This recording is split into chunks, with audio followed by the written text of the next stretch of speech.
देवी, आखिर ऐसा क्या होगा कि राहु ना असुर रहा ना देवता? ये कथा मैं सुनाऊंगा, ना मत कहिएगा, ना मत कहिएगा। मेरे पेट में बुलबुले उठ रहे हैं। अगर मैंने ये कथा नहीं सुनाई ना तो बुलबुले मुझे चैन से बैठने नहीं देंगे। ना मत कहिएगा, कृपया करके ये कथा मुझे सुनाने दीजिए, विनती है मेरी। ठीक है बेताल, तुम ही सुनाओ। हाँ तो राजन, हुआ ये कि एक बार मेरे मित्र विक्रमादित्य जब छोटे थे तो उन्हें केले खाने का बहुत शौक था और खीर तो उन्हें चाहिए ही चाहिए थी। बेताल, समुद्र मंथन की कहानी सुनाओ, अपने मित्र के बचपन की नहीं। क्षमा देवी क्षमा, मैं जरा भावनाओं में बह गया था, इसलिए ये सब कह गया। हाँ तो राजन, एक बार सुर और असुरों ने मिलकर समुद्र मंथन किया, सर्प को बनाया मथनी और मथनी बनाकर समुद्र को मथे जा रहे थे। ऐसे ऐसे ऐसे ऐसे ऐसे ऐसे ऐसे ऐसे ऐसे एक तरफ थे सुर और दूसरी तरफ थी ताल। दूसरी तरफ थे असुर और सुर और असुरों ने मिलकर समुद्र को मथ डाला। ऐसा मंथन किया और फिर पता है उसमें से क्या निकला? पूछिए क्या निकला? क्या निकला? अमृत और विष। तो अमृत तो आया देवताओं के हिस्से में और विष गया असुरों के हिस्से में। लेकिन राहु ने पता है क्या किया? पूछिए। क्या किया?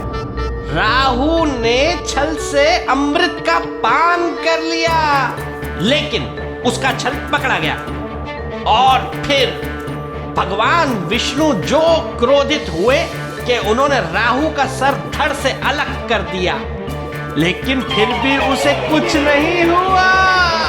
पूछिए क्यों नहीं हुआ? क्यों बेताल? राजन, आप भी भूल जाते हैं। अभी तो मैंने बताया आपको कि राहु ने भी अमृत का पान कर लिया था, तो हो गया ना वो भी अमर। तब तो अमर होना राहु के लिए सौभाग्य की बात रही होगी ना? क्यों देवी? नहीं राजन, राहु का यही सौभाग्य उसका दुर्भाग्य बन गया था। अमर होने के कारण असुरों ने उसका बहिष्कार कर दिया और असुर होने के कारण देवराज इंद्र ने उसे स्वीकार ही नहीं किया, उसे अपने दरबार में स्थान नहीं दिया। मेरे साथ हुए अन्याय का दंड अब संपूर्ण संसार भोगेगा इंद्रदेव।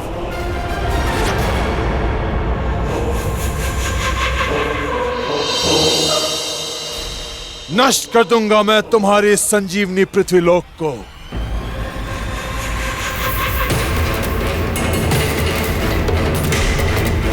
जिसके माध्यम से तुम्हें शक्ति प्राप्त होती है और तुम लोग जीवित रहते हो।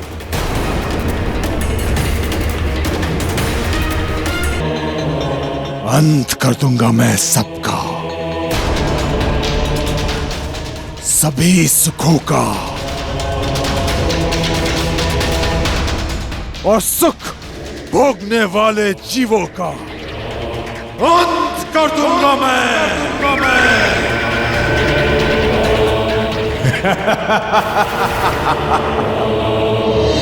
इसका अर्थ कि राहु ने इंद्रदेव के उस तिरस्कार को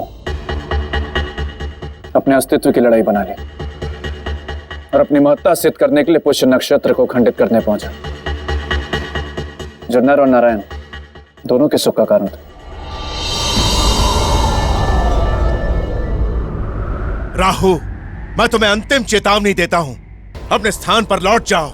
मुझे तुम्हें दंड देने के लिए विवश मत करो। तुम मुझे दंड दोगे इंद्र? मैं राहु हूं, राहु। आचार्य जी, अब राहु को और कितना समय है पुष्य नक्षत्र तक पहुंचने में तथा उसे खंडित करने में? सम्राट, मेरी गणना के अनुसार मात्र 21 दिन और शेष।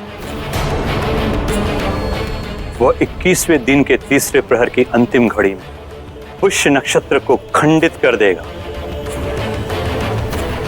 और बस वही होगा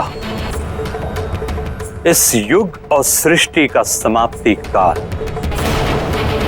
अग्निदेव, भस्म कर दो इस मूर्ख हठी असुर को।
प्रहार।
और इस प्रकार राहु से सब देवता पराजित हो गए। देवताओं का प्रयास विफल हो गया और राहु की इस सफलता का स्वागत करने के लिए सामने खड़ा था इस युग का अंत, मात्र 21 दिन दूर। और साथ ही खड़े थे सृष्टि को बचाने का उपाय सोचते, चिंतित, व्याकुल सम्राट विक्रमादित्य। तो क्या सम्राट विक्रमादित्य भी? उत्तर दीजिए देवी, उत्तर दीजिए। कमाल है राजन, अब आप इतने छोटे से प्रश्न का उत्तर भी देवी से ही पूछ रहे हैं। देखिए कितना परेशान कर दिया है आपने देवी को। लेकिन देवी आप चिंता ना करें, मैं आ गया हूं। मैं अब राजा भोज को आपको और परेशान नहीं करने दूंगा। बेताल, अब तुम यहां से जाओ, क्योंकि मुझे परेशान राजन नहीं बल्कि तुम कर रहे हो। मैं? लेकिन मैं तो मासूम हूं देवी। तुम जाते हो या मैं? क्षमा देवी, क्षमा। मैं जाता हूं।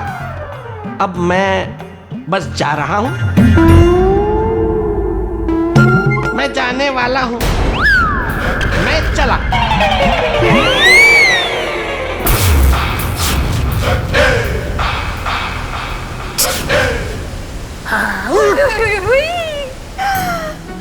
तुम यहाँ? तुमने बताया नहीं अतिथि आए हैं? वाह मेरी किस्मत, एक तरफ बेतालनी, दूसरी तरफ पुतली के चक्कर में मैं कठपुतली। क्या हुआ बेताल? कुछ नहीं। सौंदर्य लेखा, तुम यहाँ क्या कर रही हो? तुम्हारी प्रतीक्षा कर रही हूँ, ठंडी ठंडी आहें भर रही हूँ। मैं हूँ बेताल, गलने नहीं दूंगा किसी की भी दाल। अगर तुम मुझसे सच में प्रेम करती ना, तो प्रेत लोक के प्रेत बाग के एक एक पेड़ की, एक एक टहनी की, एक एक पत्ती, हरी सूखी, सब गिन कर आती। लेकिन तुम बिना गिने ही आ गई। प्रेत लोक के प्रेत बाग में पेड़ है 27,000, जिसकी टहनियां है 80,500 के पार, जिसके पत्ते हैं 90,913। मैं तेरी, तू मेरा। तुम इतनी जल्दी सब गिनाई? हाँ। वाह, सौंदर्य लेखा, तुम थक गई होगी, जाओ जाकर थोड़ा आराम कर लो, 300-400 वर्ष। हाँ? नहीं नहीं बेटा, मैं इतनी भी नहीं थकी। लेकिन मैं थक गया हूँ। जाओ, अभी हम बाद में खेलेंगे, मतलब बाद में बात करेंगे। इतने प्रेम से कहोगे तो मैं ना कैसे कहूंगी? सौंदर्य लेखा, मुझे तुमसे प्रेम है, ये सुन के ही जाऊंगी। मैं नहीं बोलूंगा। मैं नहीं जाऊंगी। मैं बोलूंगा। सौंदर्य लेखा, मुझे तुमसे प्रेम है कि नहीं?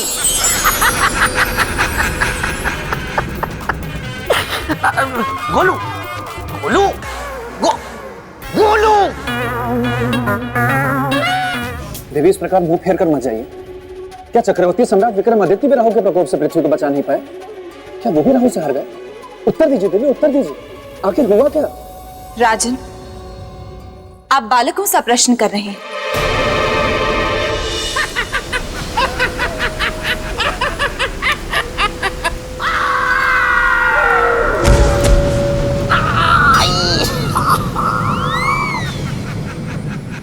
अच्छा हुआ किसी ने देखा नहीं। गोलू, गोल, पीछे क्या कर रहे हो? मेरी आंखें सामने, सामने आओ। वैसे बात तो बिल्कुल सही कही पराक्रम की पुतली ने। सम्राट विक्रमादित्य के सामने राजा भोज बालक ही तो है।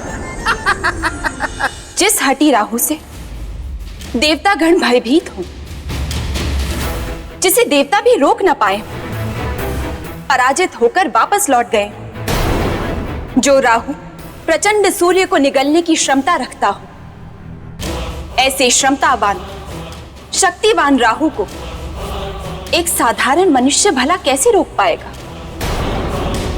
राजन, हठी के हट को बदलना कठिन होता है, क्योंकि हट विवेक की हत्या कर देता है और फिर वो राज करता है किसी के भी मन और मस्तिष्क पर, एक छत्र राज। तो बताइए राजन, यदि एक मनुष्य के सामने एक ओर सीमाएं हो, मर्यादाएं हो और दूसरी ओर विनाश हो, तो फिर ऐसी स्थिति में वो मनुष्य क्या करेगा? मुश्किल है। देख लेना मेरे परम प्रिय मित्र पेड़, राजा भोज इस प्रश्न का उत्तर तो नहीं दे पाएंगे। यदि वो मनुष्य पराक्रमी और साहसी होगा तो अपने आत्मबल और शारीरिक बल दोनों के साथ अपनी जान पर खेलकर विनाश का सामना करेगा। क्यों? क्या उसे असफल होने का या मृत्यु का भय नहीं होगा? नहीं देवी, वैसे मनुष्यों के सामने ना तो कोई सीमा होती है, ना भय, ना असमर्थता। वैसे मनुष्य परिणाम की चिंता नहीं करते, वो केवल लक्ष्य की ओर देखते हैं, हितकारी लक्ष्य। दे दिया। हाँ, ठीक है ठीक है, अब ऐसे भी मत घूरो मुझे। अरे एक प्रश्न का सही उत्तर दे दिया तो कोई वो मेरे मित्र की बराबरी नहीं कर लेगा।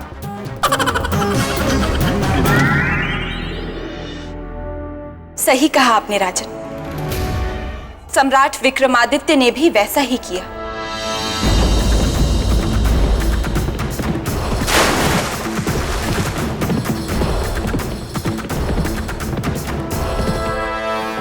सम्राट, सम्राट कृपा करके रुक जाइए। सम्राट, वहां सौरमंडल में मत जाइए। सम्राट, सौरमंडल में जाने का अर्थ है अपने जीवन को संकट में डालना। हमारे लिए हमारा जीवन हमारी प्रजा है विराहमीर जी, और हमारी प्रजा पर कोई संकट आए ये हम सहन नहीं कर सकते, इसीलिए हमारा जाना बहुत जरूरी है। कृपया करके हमें रोके नहीं, क्योंकि दिन कम और दूरी अधिक है। सम्राट रुक जाइए। सम्राट,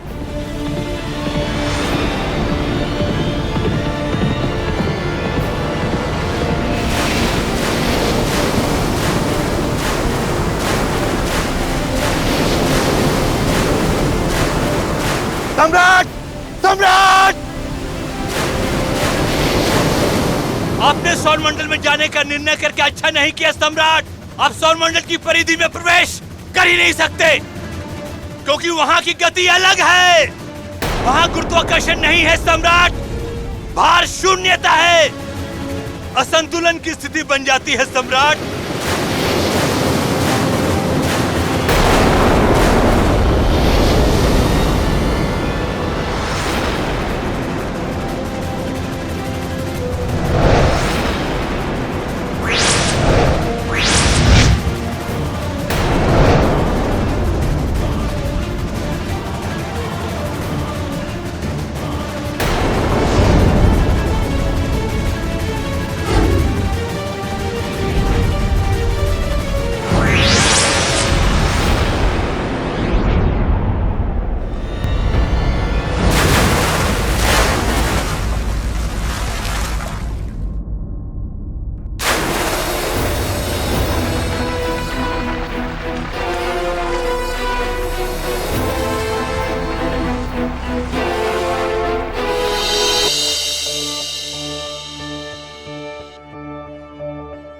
देवी, कथा का ये अंत सुनने के बाद मन में एक प्रश्न उठा।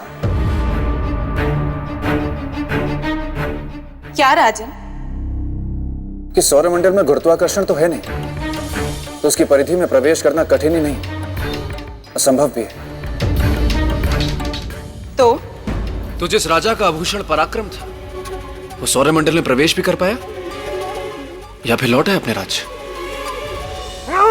अरे राजा भोज ने मेरे मित्र को अपने जैसा समझ रखा है क्या? मेरा मित्र विक्रमादित्य था, जो हार मानने वालों में से नहीं था।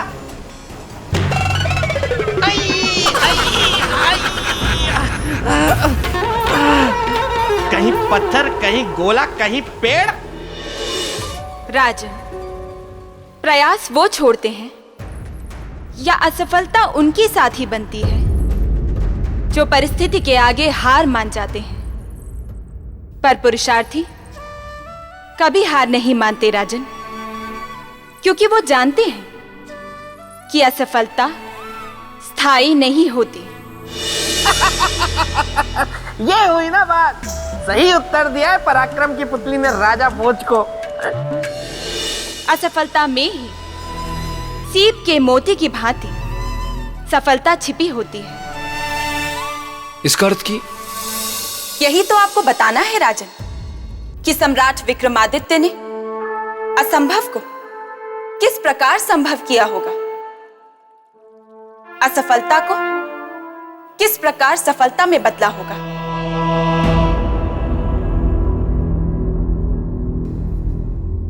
भक्ति मार्ग में जाकर। कैसे? इसलिए कि जब मनुष्य के सारे प्रयास विफल हो जाते हैं, वो चारों तरफ से हार जाता है, निराश हो जाता है, तब वो जाता है भक्ति की शरण में, जहां उसे लड़ने की नई ऊर्जा, नई शक्ति मिलती है। और वो शक्ति संसार की सबसे बलशाली शक्ति होती है।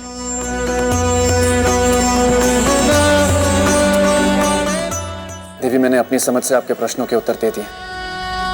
अब इस परीक्षा का परिणाम आपको सुनाना है। अवश्य सुनाऊंगी। निश्चय ही इस पूजा से राहु प्रसन्न हो गया, इसमें तनिक भी शंका नहीं है। ईश्वर करे कि यह सच हो और पृथ्वी पर आने वाला विनाश टल जाए। ओम राहुवे नमः, ओम राहुवे नमः, ओम राहुवे नमः, ओम राहुवे नमः, ओम राहुवे नमः।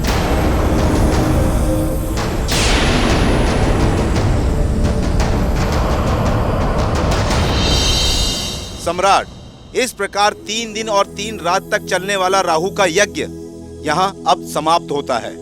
पुरोहित जी, अब राहु देव शांत हो चुके होंगे और इस पृथ्वी पर आने वाला विनाश भी टल चुका होगा। सम्राट, मैंने धरती की ओर फिर से कई बड़े बड़े उल्का पिंडों को एक साथ आते हुए देखा है।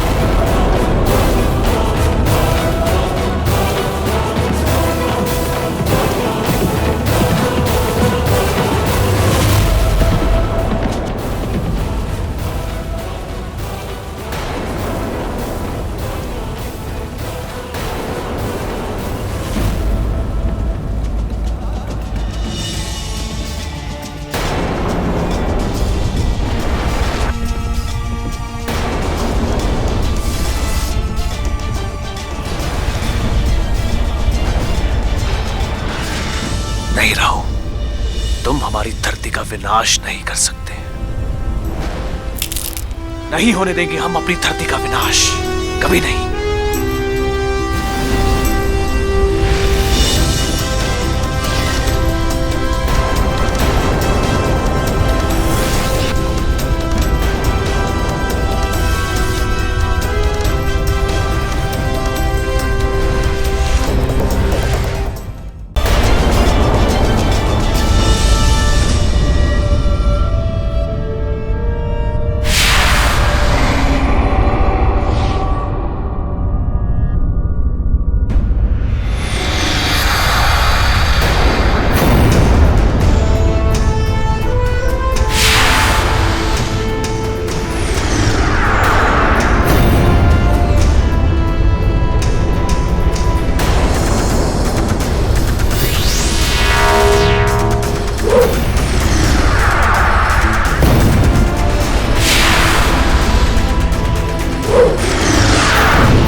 राजन, संसार में यह पहला अवसर था जब किसी मनुष्य ने एक प्राकृतिक आपदा को अपनी शक्ति और सामर्थ्य से रोका था। कभी कल्पना भी न की जाने वाली अद्भुत घटना थी ये। हाँ, क्योंकि वो मनुष्य कोई साधारण मनुष्य नहीं था। वो मनुष्य चक्रवर्ती सम्राट विक्रमादित्य था। क्योंकि वो मनुष्य मेरा मित्र था। क्योंकि वो मनुष्य। बेताल, तुम फिर आ गए। अब फिर बीच में बोलते रहोगे। नहीं, मैं नहीं बोलूंगा। मतलब इसके बाद अब मैं नहीं बोलूंगा, चुप रहूंगा। नहीं बेताल, देखो। देवी, जरा आप मेरे साथ इधर आइए, मुझे आपसे कुछ बात करनी है। कृपया आइए। आइए।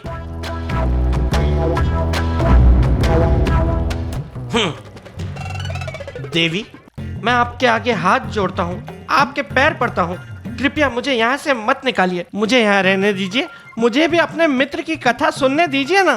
मैं वचन देता हूँ, मैं कुछ नहीं बोलूंगा, तनिक सा भी नहीं बोलूंगा, एकदम चुप रहूंगा। ठीक है।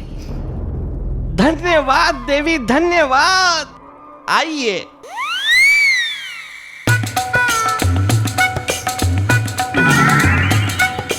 हाँ तो राजा भोज, मैं ये कह रहा था कि मेरा मित्र